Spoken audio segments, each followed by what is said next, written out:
And we're back for another week of Hi Guys Hello, history. guys. Hello. All right, so this week we have a special treat. We again have 2 guest stars. So guest stars, would you like to introduce yourselves? Tell us what you study and what year you are. Hi, I'm Andrew. I'm slightly pissed off because I'm sharing a mic, but Yep, sorry. Budget Yeah, cuts here it'd at be the like that. you know, Star it's kind of Radio, unacceptable. But there's not much to know about me, but I do a radio show 4 till 5 Friday this week. Be sure to tune in. Someone cut off his Alright, mic, yeah. I'm Tom. I'm a third year studying IR and history, and I'm likewise kind of angry I have to share a mic Yeah. with Andrew. Sorry, guys. There are only 4 mics. We really can't help that fact. Damn shame. I know. It's tricky. All right, so Shores, you want to get us started for today? Today, well, what do you mean?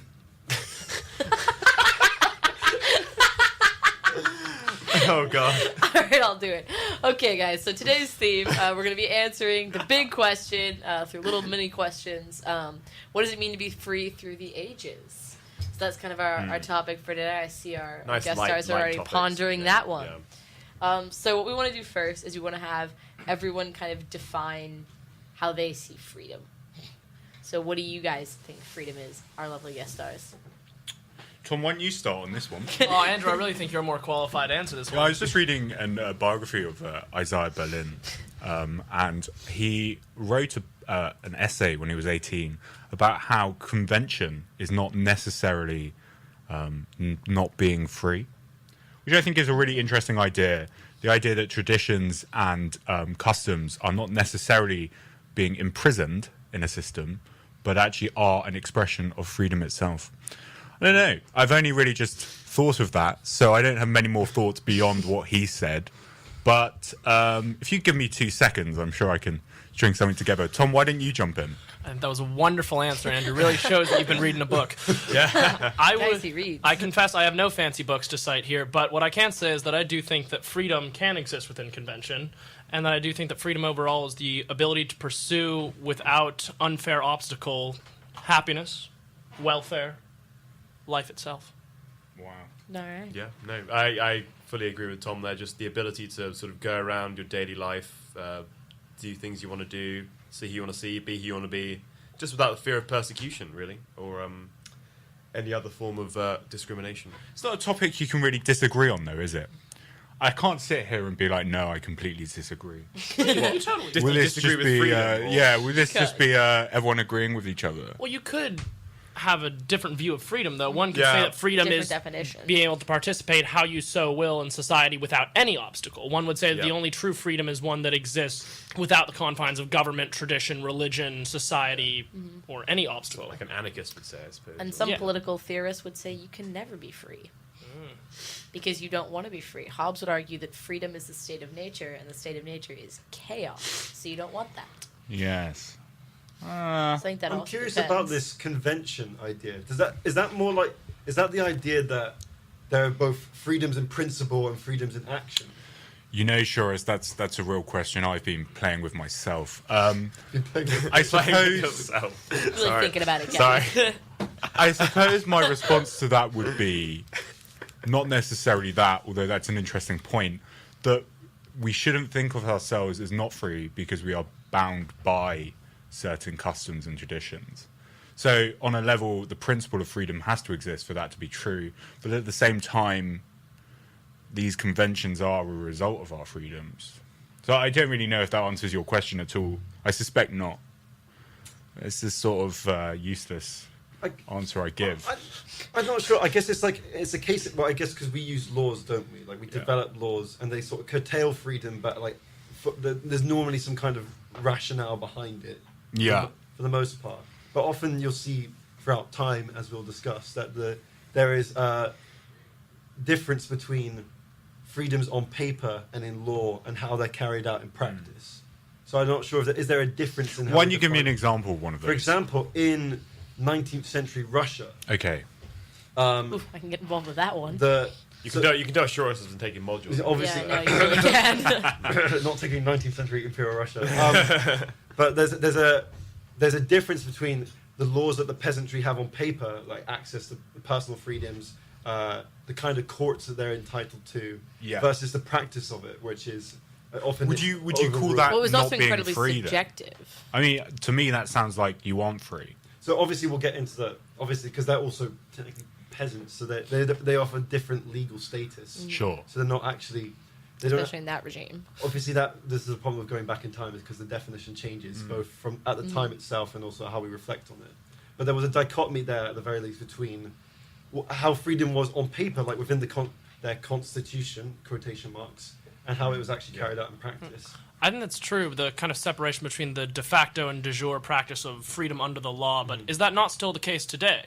I would say that laws that may have been set up to ensure freedom or guarantee some kind of equality are oftentimes, in modern societies, still unfairly enforced that lead to the detriment of the freedom of certain groups and certain minorities especially.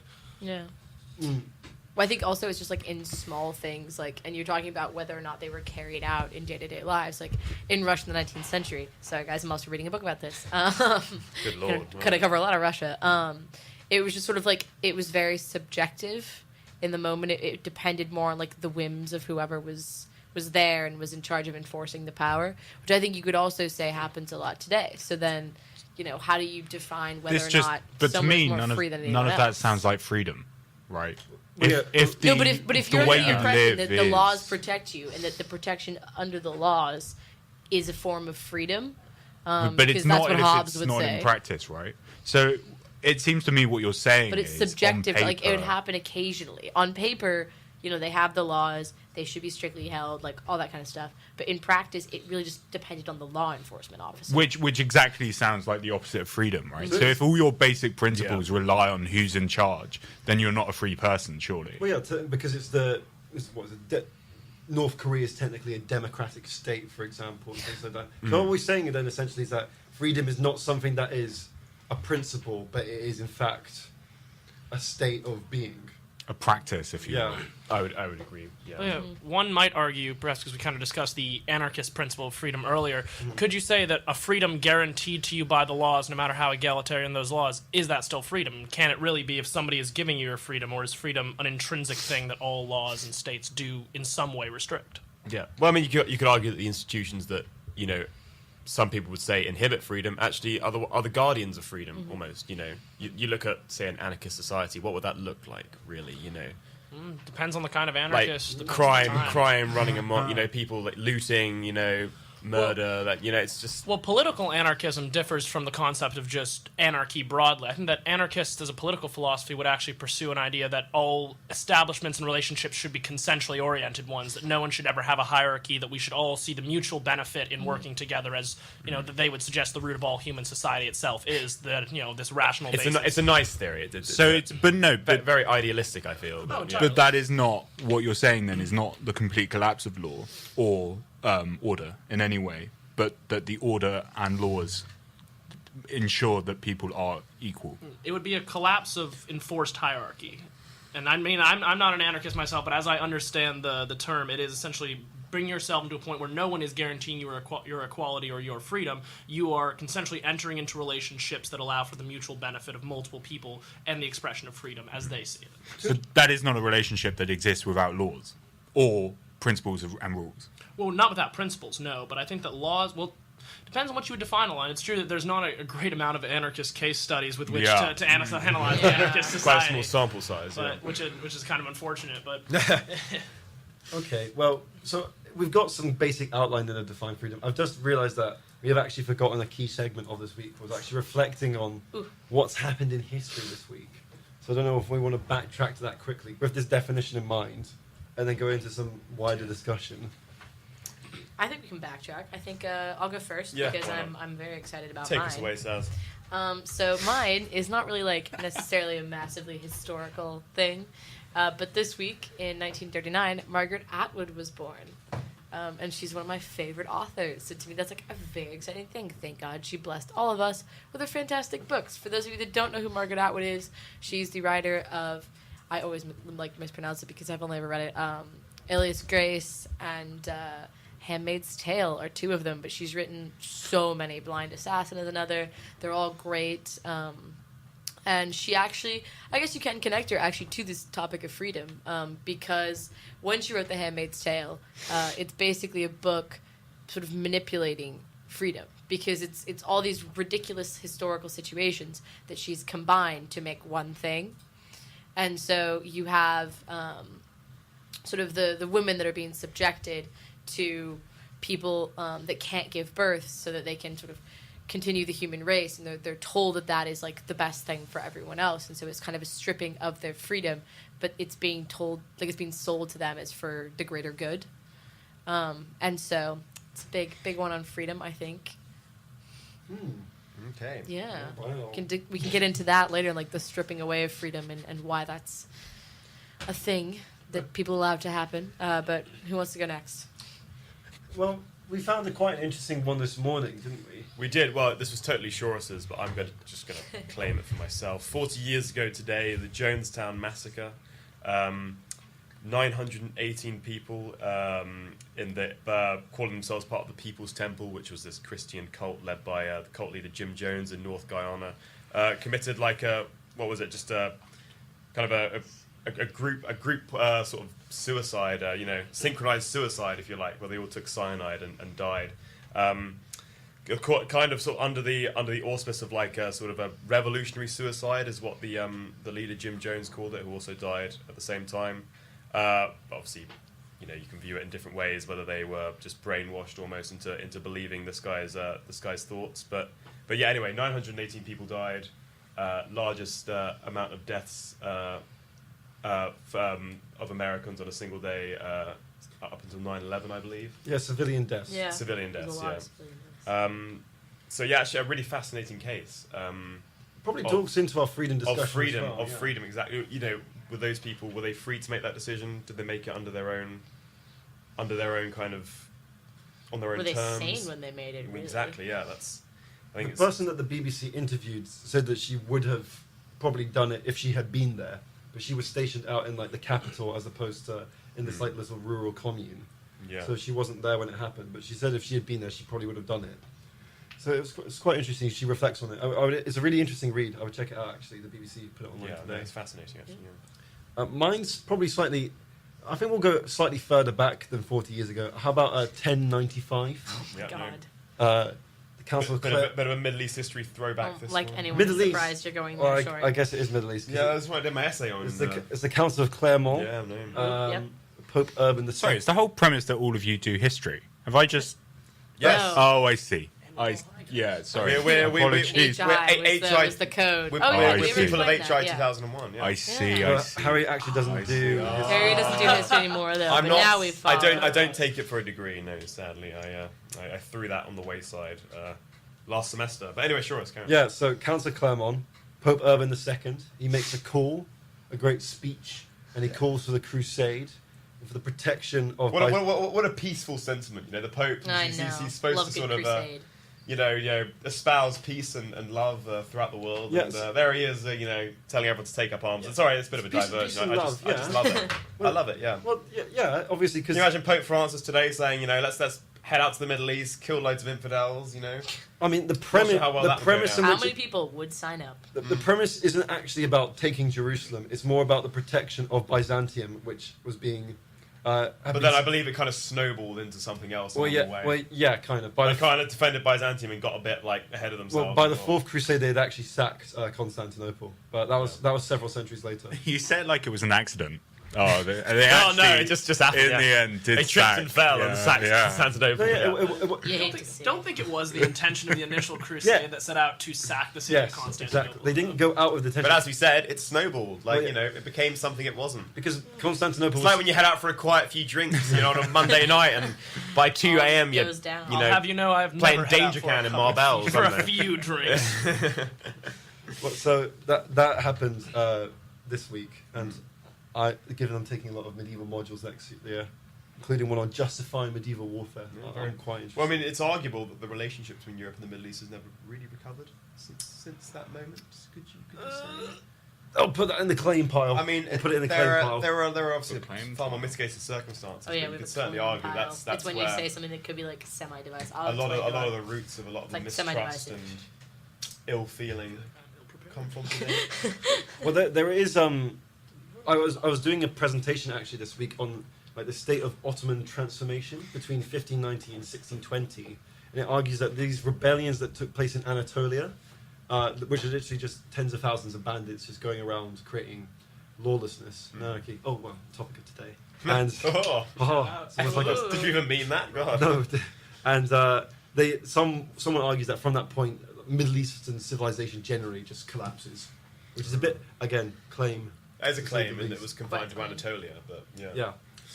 Yeah. So that's kind of what happened this week, I think. Unless anyone's got anything else to add. Of boys. Nothing of any significance, if I'm honest. Guys, you're guests on the show. You need to come prepared. God. In 1909, on this very day, the United States launched one of its many invasions of Nicaragua to Nicaragua. Yeah. Okay. Fine. I know what you mean. I know the country. Is that pronounced Nicaragua here? Nicaragua. No, That's why. Nicaragua. Good lord. Well, good thing we're on the other side of the ocean. But look how yeah, it's spelled. It's Ragua. Carry on. Agree to disagree. Put that in the pile. The claims. Yeah, so the U.S. launched invasion of Nicaragua because they didn't like the other guy that won the election. Wow. And so, We really being did the that proud well. supporters of freedom and democracy we are, we decided to show them what real freedom looks like with our guns. Oh, I love that. That God How successful bless was it? America. pretty successful. That country is still a neo-colony. Oh. Yeah. No. Well, it was the same during the Cold War as well. I believe. Oh, yeah, it was they part of invaded a couple of times there. A series Oh, of Who was the general there? invasions. He was a pretty terrible guy. Which one? I mean, they had a bad With streak of several. Nicaraguan generals or the It's Americans? like that friend who just keeps on getting themselves into bad relationships. It's like And you have Nicaragua with their dictators. Yeah. Oh, well. Yeah, I don't know one if way that's to look always at the it. case, actually. I think it's more often been democratic leaders, but Really? Well, yeah, it's unfortunate. I mean, I'm going to jump in here with my own. Just maybe bring this back to, I don't know, normality. Did you know that on this day, 107 years ago, the first British seaplane flew the skies? Which, Really? yeah, 107 years ago. Where did it fly what to? was the name of that plane? I absolutely no idea, Tom. But this is a personal significance to me because, of course, my granddad flew from China on a seaplane. Oh. It was how he. Wait, from China to the UK? Yeah, they had to stop along the way. On a Yeah. sorry, on a like a seaplane. Yeah. I'm trying to think of the sort of the geography of a plane trip. From It was China about- to the I think UK. it was a Does week include long. Much sea? I don't. From China, well, if you go by the sea, I imagine it does. I The suppose, seaplane flies over land. Is it still a seaplane? Oh, Yeah, that's your I know. I was going to question. say. Yes, it is. Yeah. No, I mean Yeah. that's not even a yes. Are we free to call it a seaplane? Exactly. No. Well, I wouldn't be here today talking about history with you guys if it weren't for that seaplane. In 1909 again. He didn't fly then. He actually flew 20 years later. But Oh, okay. there was a personal link, which I thought made it quite interesting. Yeah, that's great. That's great. That's quite nice. Yeah. Two other this weeks in history that we'll just share just because they're fun. Or one of them was fun. In 1928, the first Mickey Mouse film debuted. Wholesome. And then less wholesome. In 1969, there was the March Against Death in Washington. So the march began at 6 p.m. and drew over 45,000 participants, each with a placard bearing the name of a soldier who died in Vietnam. They began at the Arlington National Cemetery and continued past the White House, where they called out the names of the dead. The march lasted for 2 days and nights, and the demonstration and moratorium that followed didn't produce any changes in the official policy. Although Nixon was annoyed by the protests, he mostly just publicly feigned indifference, and they did not have any effect on his prosecution of the war. What a shock. America. Who would have thought? Who would have thought? You mean we silent didn't leave majority, Vietnam yeah. because they marched against death? No, we protested peacefully, and we did not listen. And Nixon was unswathed by a democratic... But they were free to make that protest. There we go, linking it back to the topic. Yeah, they just irritated the president, but he couldn't do anything about it. Good, free country. Kind of. Dream. Debatable. Eh, Okay. well, you know, iffy. Some freedom in Yeah. that country. Yeah. Anyway, so now we're going to go back to our main topic about freedom. So we've all defined freedom. And Well, now... I mean, that is have we Well, have we at all? we got into a bit of a Never looked debate into over that, it. Andrew. We've also just solved, the Israel-Palestine crisis and a few other things on the way. Yeah. Wow. Yeah. All in a day's worth of Hi Guys history, productive huh? Hi Guys, yeah. No, always. So what we actually wanted to discuss, or one topic that I thought would be very interesting to talk about, is sort of, does anyone know Alexis de Tocqueville? You bring him up. I always bring him up. I always bring him I up. heard him so many times. Oh, in yeah. HI 2001. I never even bothered to read Oh him. man, But A It's 'cause historian. I get I'm not triggered by mistaken, it. sir. He is a historian. Thank you, Tom. So Alexis de Tocqueville was a very interesting historian because I'm not keen on that pronunciation. I'm just going to say it now. I don't want to. That's what you say in French. what would you, Alexis de Andrew? What would Tocqueville. you think? I would like a French accent on that, please. Okay. I'm not going to give it. Fine, fine. But I'll give you Sarah, one. are you capable of speaking French and you having a French accent? I think so. Yeah. Did you go to a Oh, French really? school? I think I did. I might have. I don't know. I think Who she might be knows? qualified, Who actually. knows? I could be qualified Sorry, for this. did she? I think I did. Possibly. I Is don't there know. phone in French? It's just speculation here. I don't know. I couldn't possibly. We're not going to get personal on this program. Yeah. Yeah, they always have to go in on me. Yeah, private fine. freedoms. Fine, Andy. I will say it in a French accent. Alexis de Tocqueville. No, actually, I was- prefer the old one. Sorry. Yeah. I hate you. I find that So quite so abrasive. pretentious. Wow. Is there no middle Right. ground for the common Saying man? it in Yeah. French makes it sound pretentious. These are the facts. Get, Anyways, get Scott to say it. Anyways, back to the story, as usual. So he was very against sort of slavery and I guess serfdom. That was a thing. He was very against all of that. But interestingly enough, and he was like very public about it in his writings, like, no, we don't want to do that. When was he yada, writing? Yada, yada, Oh my God, like 1800s, 1700s. Okay. So So a while quite ago. early on in the anti-slavery movement. Yeah. That's quite But- interesting. Okay. But when France had to get involved in Algeria, I say had to, they did not have to, he was totally for it. Like, completely for it. For the viewers And who he- don't know what the Algeria crisis refers to, Oh, God, it was France getting involved in a colonial conflict, basically. Typical. And, yeah, always. Ugh, colonialism. Ugh. But what I thought was so interesting about that is he was all about freedom in all of his writings, and he didn't necessarily view the Algerians as like sub to the French. Like, he didn't see that they were inferior or anything. But he justified all of the cruelties that the French inflicted on the Algerians by saying, well, France is kind of struggling right now, because this is right after Napoleon. So he's like, France is not doing so hot. And you know what? This renewed sense of nationalism over colonialism is really what we need. So if we need to crush all of the Algerians, and he would write about like the terrible stuff that they would do, but he was like, if we need to do it to preserve our own sort of nationalism and preserve the French nation and the French sense of freedom, then that's fine. We should totally do that. Let's go in on the Algerians. And I think that's very interesting, because he's basically talking about depriving one group of people that he didn't have to see of their freedom, so that the French could keep their freedom and not descend into like chaos as a nation again. Sounds like Churchill. Yeah. Ooh. I would actually go so far to say it sounds like the majority of British discourse, and actually of, may I say, European discourse, following the process or during the process of decolonization, and such that the Labour Party itself also advocated for more of a commitment to the colonies in the sense of an attempt to economically benefit Britain, which was criticized by some of the more fringe elements at the time as being pro-colonial while ostensibly still being against racism in your home country. But I think it does draw an interesting parallel between the ways that we treat people that we can't see and the ways we can treat people in our society. And I think the other interesting part for me was like, it was basically him justifying robbing someone else of freedom, even though like he didn't even think they were inferior, but he wanted to preserve his own freedom, and he felt that it was France's duty to stay a world power, because he felt that France was just like essential to the world, and that if it was a world power, things would just be better for everyone. I'm sure the Algerians agree with them there. Typical French discourse. And so he sort of firmly thought that that was what we needed to do, was sort of crush everyone else to make sure that France stayed on top, because that would benefit the rest of the world. okay. So I thought that was quite interesting, and I think Tom is correct that is often discourse that we sort of put out there, is that, we're depriving them of our freedom, but because we're free, we can do more with that, and therefore we can help other people. So, in terms of like our wider topic, then of like how does freedom change throughout the ages? Are we saying then that are you saying, Tom, that kind of idea of my freedoms versus your freedoms, that's stayed predominantly the same? You think? I think there have been changes, but I think this hierarchized view of freedom has been clear, that there are prioritized freedoms and there are less prioritized freedom, which I would go so far to say maybe idealistic, but I don't think that's how we should view the notion. I mean, one has freedom or all don't. An injustice anywhere is an injustice everywhere. At the same time, if a man of color born in the Windrush generation in Britain, even hypothetically, was of equal standing with a British man whose family had been here since the Anglo-Saxons, I still think that it would still be considered quite unfair if a man in a former British holding somewhere in sub-Saharan Africa was dealing with huge issues to his freedoms exacerbated by the presence of, say, the British government or the British people.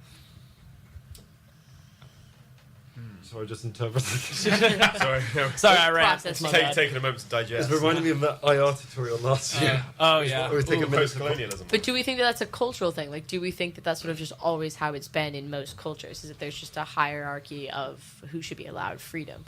Or do we think that that's more of like a Western conception?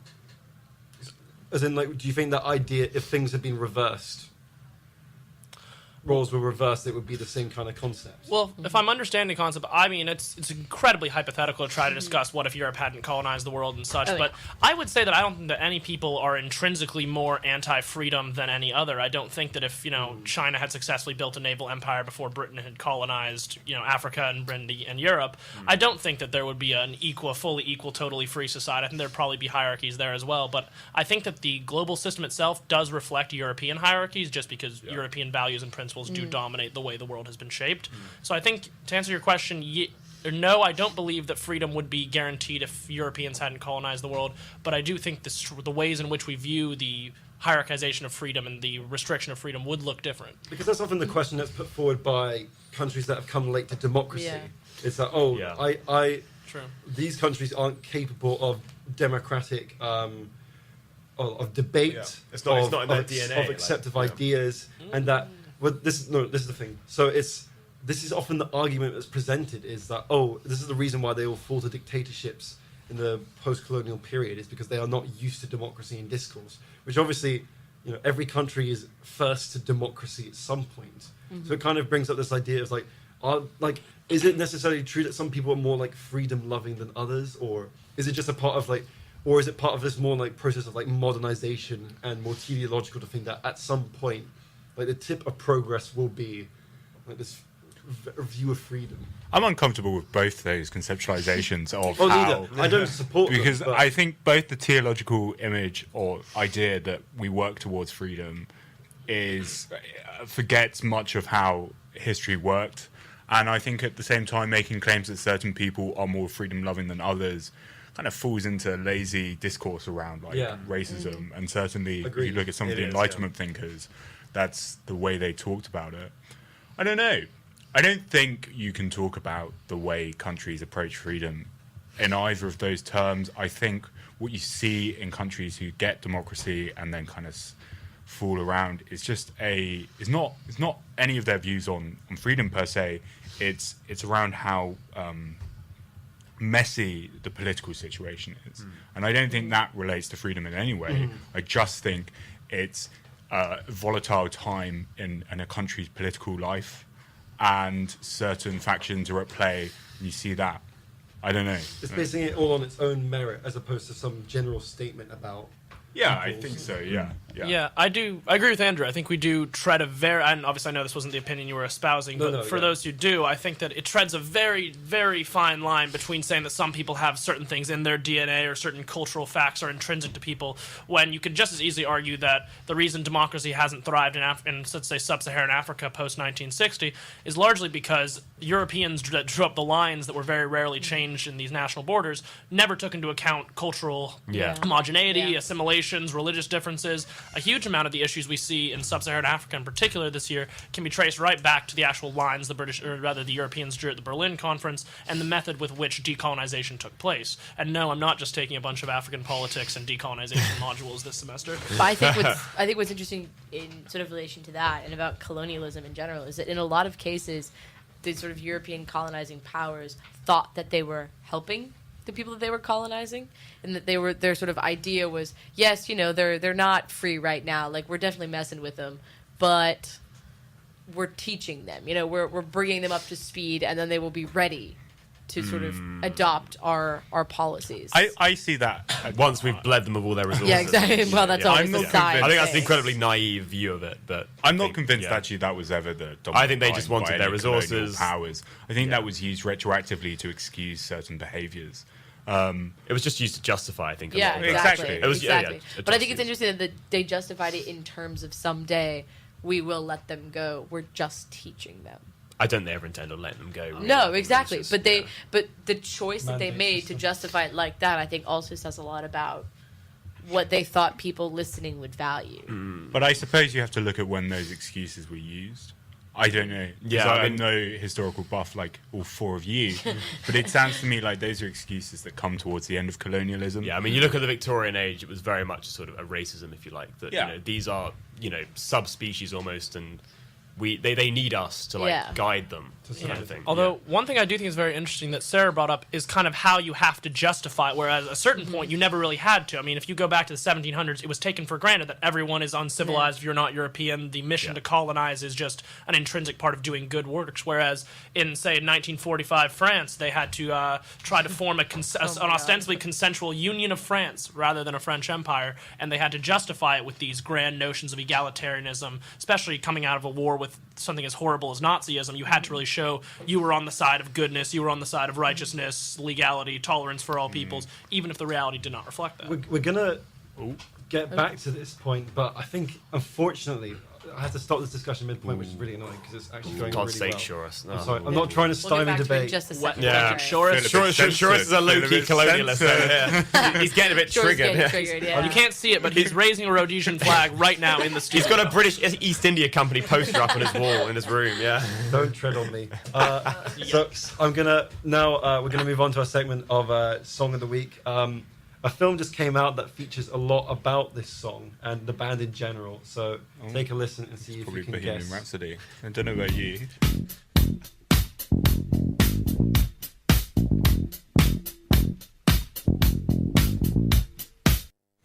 Oh, we're back. sorry.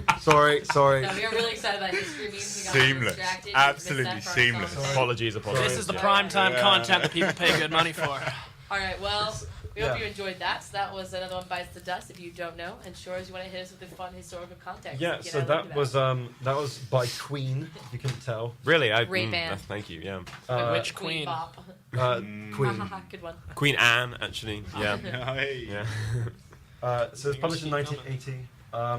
So this song is interesting, I think, for two reasons, and mainly because this is one of many songs that in the 1980s was slammed by evangelical Christians as conveying satanic messages. So, Good lord, wow. so there's an interview by in the Telegraph Herald, which is based in kind of like Wisconsin, Iowa, Illinois, and it interviews this youth minister from Texas called James Gilbert in 1981. I bet he had a very he had liberal some view things of to say. So song. he claims that this song, there's a technique called backward masking in it, which essentially is like when the song plays forward, it's absorbed by your conscious, but when it's played backwards, the messages in it are absorbed into your subconscious without you realizing it, so that it brainwashes people. So I'm going to see if this will work, but I wonder if you can try and figure out what the message is in Another One Bites the Dust. Is this the backwards It version? has to do Yeah, with this the is name of the backwards program. So, not really, to be honest. So this is it initially. Well, Another one bites the dust. Another one bites the dust. Ow! Another one bites the dust. Hey, hey! Another one bites the dust. Hey! so that's it going forward. Okay, relatively innocent. I Pretty feel. instant, but played in reverse, Oh all God, will here be we go. revealed. Hide your kids.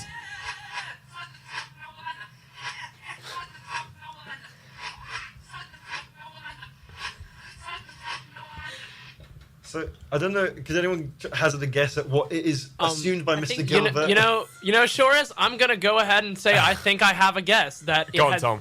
I believe they were saying I like to smoke marijuana, Yeah. So decide to also known as cannabis, decide to smoke marijuana. Devil's start to Herb, smoke. Mary Jane. reefer.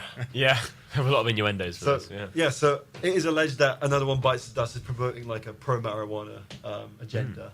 I have to say, it's not the most effective way to go about doing that, really, is it? No. If you have to buy a record, Just then play the backwards. record in reverse to be able to hear a pro, it's just easier to write on the wall. Yeah, I would say that. I mean, Yeah, so also, or just write you know, it in the song, Who's you know, listening? smoke Who's listening to marijuana. the song backwards? I mean, do you buy a record and immediately think, "Man, I'm gonna play this backwards so that I can get the secret Not- message yeah. that you know It's not the first that thing I Freddie think. Mercury That's decided." that's for the me. genius of backward masking, according with him, is because it's absorbed in the subconscious. And if you're a band like Queen with hundreds of millions of listeners, you're brainwashing these people with this message of. Naturally. So that's the idea of Mr. Gilbert. Not to be confused with the one from The In-Betweeners. But and the other thing about this song is that occasionally it is used for medical training. So it's It's actually true. I So- did learn this in my lifeguard. so I'm sure Mr. Same- Gilbert could get on board with this one. Yeah, far so- more, Same yeah. with the Bee Gees and us staying alive. Yeah. Staying Yeah, alive. Yeah, so- no, of course, yeah. yeah, classic The Office. So apparently the beat per minute is about 110, and that's apparently the rate you should be going at for chest compressions during CPR. So yeah, that was our song of the week. We by do know that it Kate. didn't really Fascinating. relate to freedom, unless you want to relate it to another one bites the dust, so like colonies. But I mean, no, well, you know, Or you could Thatcher's argue about cabinet. Or Stalinist Thatcher's approach cabinet. to links back to like- marijuana. You know, freedom of choice, you know, freedom to smoke, and True. you know, the attitudes of dictators towards their citizens. Another one bites the dust. ooh, yeah, oh, Chairman Mao, Russia. Cultural Revolution. Sometimes acting of citizens towards their dictators. Oh. Ooh, yeah, also no. true. Oh, Also by- true. anyone? Fascinating. Yeah. So yeah, Iranian Revolution. seamless links Kind of Here unfortunate on- how that one went though.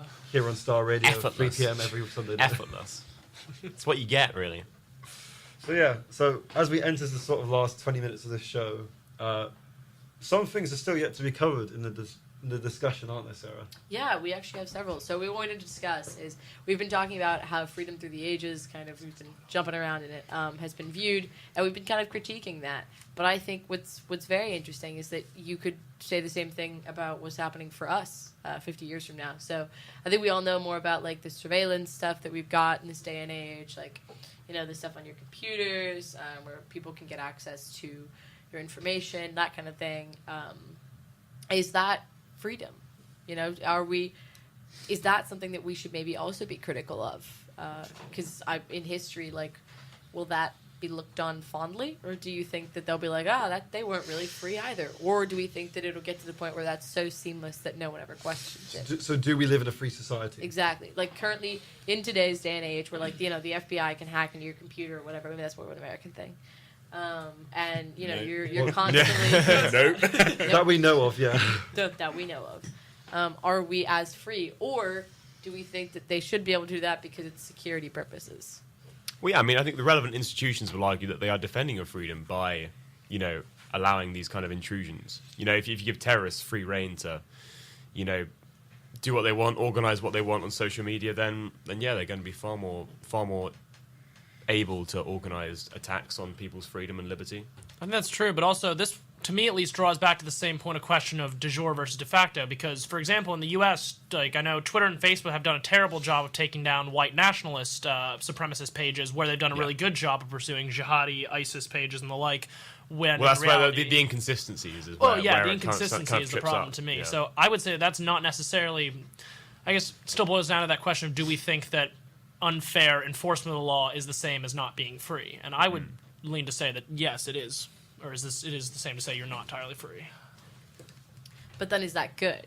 Is that what we want? I believe it was Tacitus that said, the need for security is the greatest threat to every noble enterprise. Tacitus. Tacitus. Big realist theory there for international relations. Yeah, so I would just throw that out there. Everyone chews on it. I don't really have much else to say on it. Just a quote. Could you repeat that, though? Sorry. The need for security is the greatest threat to every noble enterprise. In the sense that every good idea, the need for security, the need for protection, is what's going to screw it over in the end. Every noble enterprise. Every noble enterprise. And it's obviously a Roman, in... Well, that's fascinating. He was Yeah, talking that is. Roman Yeah. times, Yeah. 2,000 years later. Yeah, nothing's so it changed. is Like, still That's relatable. so true. So it's probably just a big human problem. But so then, in that sense, how far can it be taken? Yeah, really, where's the before? line? Yeah, where is the line? Is there a line?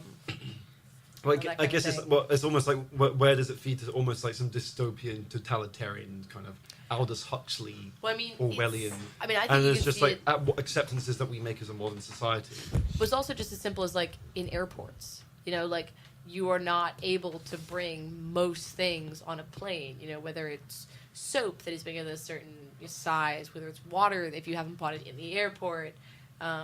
All of your belongings get searched every single time I go through Heathrow Airport. I get pulled to like the anal search thing where they have to swab all of Whoa. my mouth. Wait, Okay, boys, calm down. Well, that We don't need to hit any more can't about know that. what we right in the meant. pile. Save that for Straight to 3 the a.m. pile. podcast. God. Thank you. I once brought a pocket knife onto a plane on my person and never had it checked. That's quite So, concerning. yeah, isn't it? Well, I was just like, Remind me they never to open fly all with of you. my items Wouldn't and go then about swab it. publicising that on the radio, Well, perhaps. I don't think it's an issue for me. I think it's the issue for Customs and Border Control and the TSA. But you know, Okay, bring it back. if they're My one of our point 6 was that. listeners, sorry, I had to mute Sarah for a bit though. That was a bit Yeah, too. she was R-rated getting a bit for too our rowdy. Okay, we all knew what we meant. But the yeah, point Sarah, I'm is- sure you'd be grateful when you're not blown up 38,000 feet in the air. Okay, like I think you should simmer It's the down. Yeah, but that's right? my point Like, with that. Is Is the that problem something though- that you have to give up? Like, is it a freedom to sort of bring an apple from home on the plane that's acceptable? that's a freedom I'd very happily give up, and I'm sure I speak Yeah. for everyone else The here. problem though is No, sorry. the problem then is But some people wouldn't. the problem is discourse then.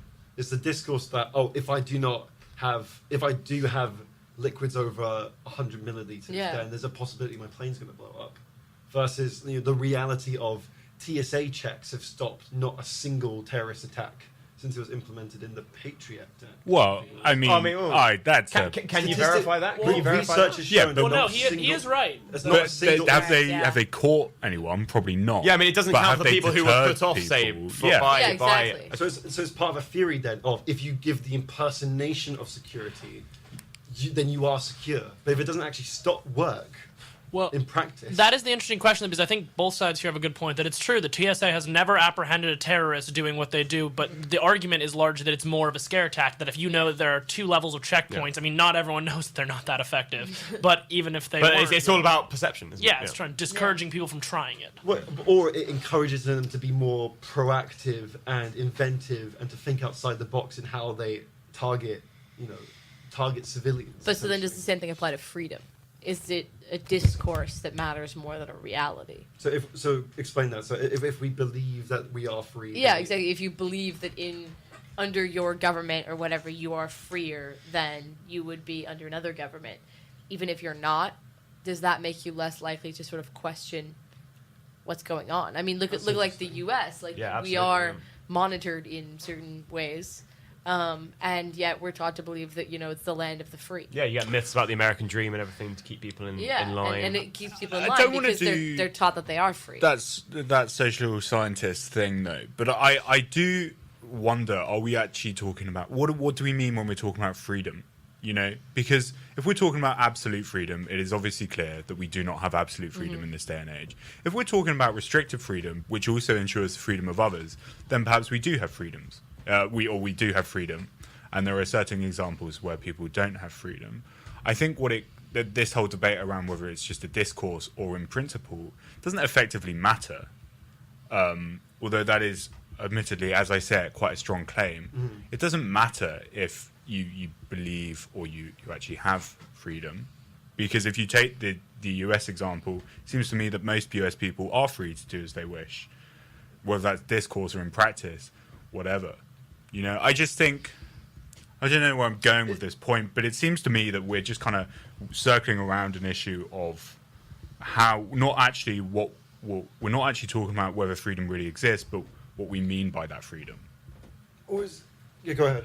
Oh, I mean, probably a useless comment to contribute to all things considered, but I think that Andrew is probably right that we need to have a solid definition. I think it's true that absolute freedom, is not even just something we don't have, but something that's impossible to attain. In a deterministic universe, you can't really ever have true agency over yourself. Yeah. But I do think that it's our perception of freedom that matters the most, and I do think that we are, as a global society, moving in a more positive trend to the senses of what we are allowed to do while still not having obstacles to our progress to live and thrive as human beings, which I think is a general good. But I do think that it's true to say that there is a lot more unfair provision of freedom, and that you can't necessarily say that one society is free or not free. I think certain people in that society may be free, where insofar as we can understand freedom, but certain people in those societies may not be. And is that what that is a consequence of? I would say that as a consequence of a huge amount of cultural and social factors that lead to the unfair implementation of laws and typically unfair conceptions of people. So, for example, in the U.S., we'll take felon voting rights. In the United States, you are stripped of your right to vote forever if you are, in most states at least, if you have committed a felony, one of the higher level crimes. At any point in your life. Oh yeah, as soon as you are an adult. Yeah. If I was 18 and I'd say I was robbing a convenience store and ended up shooting a guy, yeah, heinous crime, I would go to jail for it. But then I would also not be able to vote, even if I'm a 50, 60-year-old man. And in some states, there are provisions that allow for a return of rights after a certain point. But at a standard level, there is no reason that you have to give back a felon their voting rights. But the result of this is, hundreds of thousands of Americans, thousands of Americans, and predominantly 5 million in Florida. yeah, so let's say, and also it's important to remember when we talk about the enforcement of the law, these are predominantly black and Hispanic men because they are the ones who are more likely to be charged with crimes and more likely to be convicted across the board. But I think that you see that it is an unfair provision of the law, and that if you are essentially taking away someone's freedom to vote or to participate politically, and it is unfairly and disproportionately lobbed towards communities that have less affluence and less influence in society. Great news for the Republican Party, though. Great news to the Republicans. Not to get drawn into any divisive. But It's just stating fact. Oh. yeah, It's a fact. But I think what I mean by my point then is that if you ask those people, I think on the whole they would say they were free to go about their lives. Obviously they aren't free, or they aren't as free. But I think that's my point, is what I'm getting across. Perception or practice, it doesn't really matter. Maybe I'm just speaking absolute rubbish. Can you then why do we elaborate just a spend so little much bit? time talking about freedom, like as humans? It's a discourse that comes up again and again and again, and we've talked about how America sort of declares itself the land of the free. So why is so much importance placed on that? Why so? Well, because it's a fundamentally important principle. Don't get me wrong, but I think when we debate about whether we're just playing with words really when we debate whether it's actually practice or principle or a perception. But the more I say this, the more I realise leads to a really boring debate, but also is quite a strong claim to be making. I think my point really is that what we're talking about here is just a relative freedom where things are subjected to different elements that bring in, and I think our societies do the best they can with freedom. But I think we get confused in that. I think there is some value to how people perceive their state of being in terms of how free they perceive themselves to be, possibly, because I think that leads into dialogue. Because fundamentally, like the laws that we implement, they are subject to change. They do develop over time. And I think that kind of feeds back into this idea of people are conscious of how they interact with the state and how they interpret the limitations of their freedoms. And I guess from like an analytical point of view, then we can learn a lot about like protest movements and like anti-government legislation and things like that. Potentially, I'm not sure how this feeds into the question of freedom throughout the ages debate, but I do see some value to the discourse. But maybe merely even in the sense of talking about it, let alone whether or not it's important if actually people think they're free or not. Yeah. Maybe it's run its course. Maybe. Well, unfortunately, we only have 6 minutes left, which is just enough time for us to do our regular Freak of the Week segment. All right. So we have to put a stop to this. Oh, All right, God. so anyone want to go first? You know what? Let me just take the reins here because Go on, Tom. seems like Andrew's sweating a little bit, and I don't want to Neck make on him the line. uncomfortable.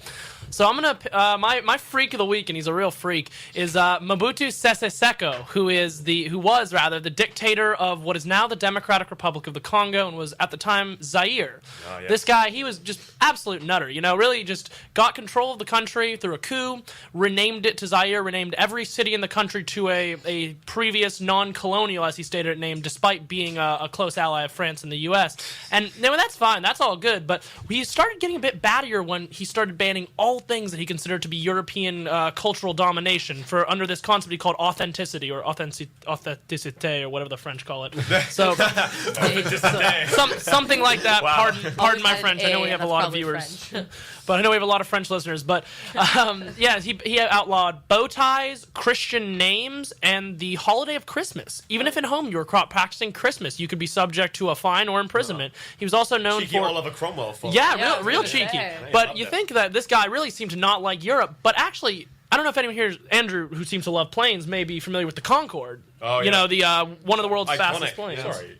The Everyone fastest should be familiar with commercial plane. Concorde. Okay, well, 3.5 everyone. hours across the Atlantic. That's absolutely mad. Yeah, it is crazy. That is Fastest mental. fastest plane, twice the speed of sound, really insane, high management plane that Mobutu Sese Seko would use to go on shopping trips to Paris and Milan. I mean, So- wouldn't you if you had a Concorde at your disposal?